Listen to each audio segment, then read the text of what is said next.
dans le Beth Amikdash. Mais même dans le Beth Amikdash, il y avait des endroits où même les Kohanim n'ont pas le droit de rentrer. C'était où? C'était dans le Kodesh. Mais même dans le Kodesh, il y avait des endroits où même le Kohen Gadol ne peut pas rentrer que une fois dans l'année, un petit moment, et c'est tout. C'était où? C'était dans le Kodesh à Kodashim.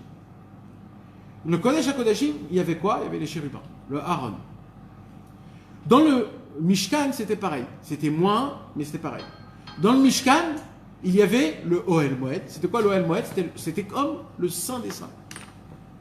Alors, et c'était là-bas où Moshe Rabbeinu parlait avec Hachem tout le temps. Quand Hachem il avait besoin de parler à Moshe, ou Moshe avait besoin de parler à Hachem, Moshe, il posait sa question devant les chérubins, il y avait une voix qui descendait des chérubins et qui rentrait directement dans les oreilles de Moshe Rabbeinu, et personne n'entendait, que Moshe Rabbeinu. Et après, ça s'est fait comme ça avec chacun des prophètes et des rois d'Israël. Et là, pour la première fois, Yehoshua, qui n'est pas un Kohen, qui n'est pas un Lévi, il vient de Yosef, de la tribu de Yosef. Il rentre dans le Ohel Moed, qui est normalement interdit. C'est pas fait pour le peuple juif. Le Ohel Moed, c'est le Kodesh HaKodashim. Tu peux pas rentrer là-bas. Et là, Yehoshua, il rentre dans le Ohel Moed. Et là, mes amis, il se passe... Vous savez, c'est comme dans les films un peu spécial, où ils te disent les lunes ils doivent se mettre en une seule fois, c'est une fois parmi tous les millions d'années, où tous les étoiles ils se sont mis tout droit, et il va se passer des trucs. Vous voyez ça, ce que je suis en train de vous dire?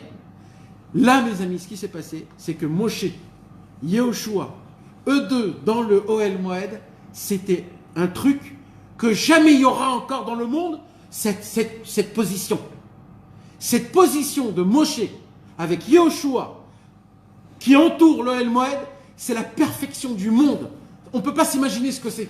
On ne peut pas. C'est la klaliout du Ham Israël avec Akadosh Baruch Hu, avec la Torah, avec tout. C'est Kutch Abrichu Veoraita Israël Kulachadu. C'est le maître qui donne la Torah, l'élève qui enseigne la Torah et Dieu qui les entoure. C'est le but de tout. C'est le but de tout.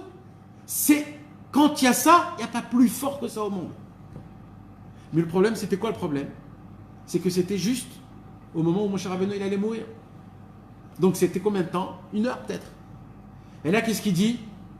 Qu'est-ce qu'il lui dit à Kadosh Baruch Hu à Yehoshua? Vayar Hashem be'oel be'amud anan ve'yamod amud anan al petach ha'oel vayetzav et Yehoshua binun vayomar. À Kadosh Baruch Hu, il a vu que s'il parlait à Yehoshua Binoun directement, Moshe Rabbeinu, il aurait eu un petit... Regardez comment, même ça, Hachem, il pense à ça. Alors il a dit à Hachem, je vais parler à Moshe et je vais dire que Moshe, il dit à Yehoshua. Regardez comment Hachem, il fait attention même au kavod d'un être humain. Alors Hachem, il dit à Moshe, Moshe, je veux que tu ailles chez Yehoshua Binoun et je veux que tu lui dises qu'une seule chose. C'est quoi que tu vas lui dire? Chazak ve'ematz ki ata tavi et ben Israël el haaretz. Chazak ve'ematz, il lui dit. C'est quoi Chazak ve'ematz? Sois fort et sois courageux. C'est quoi le seul message que Dieu donne à l'élève Yehoshua? Chazak. Sois fort. La hitraskut. Moshe Rabbeinu, lui, il a donné la Torah. Mais pour appliquer la Torah, il faut être fort. Pas tout le monde peut. Alors le travail du Rav, c'est d'envoyer le feu.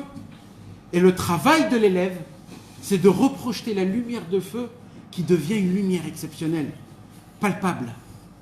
Yehoshua Binoun, son travail, le travail de l'élève du tzaddik, c'est quoi? C'est qu'une seule chose, renforcer le peuple. Rabbeinu, il avait parmi lui plein d'élèves. Mais le seul élève qui a compris le renforcement de Rabbeinu, c'était Rabbi Nathan. Et il a fait rentrer la hitraskut de Rabbeinu partout dans les Kuta Halachot. Si ce serait un autre élève qui l'aurait donné les paroles de Rabbeinu, ça ne serait pas sûr qu'il aurait parlé de la hitraskut. Ça se pourrait qu'il aurait parlé de l'Aïmouna, ou mettre le point que sur l'étude de la Torah, ou alors si ça serait Rabbi Shmuel Haïzi qui t'aurait dit que la forêt toute ta vie. Mais Rabbeinu, il a choisi que le chemin émette. C'est Yehoshua Binoun. Parce que Moshe Rabbeinu, il avait Betzalel, il avait Aaron, il avait Chour. Chacun, il a reçu quelque chose de Moshe Rabbeinu. Mais moi, ce que je veux que tu reçois de moi, Moshe, Yehoshua, c'est la hitraskut.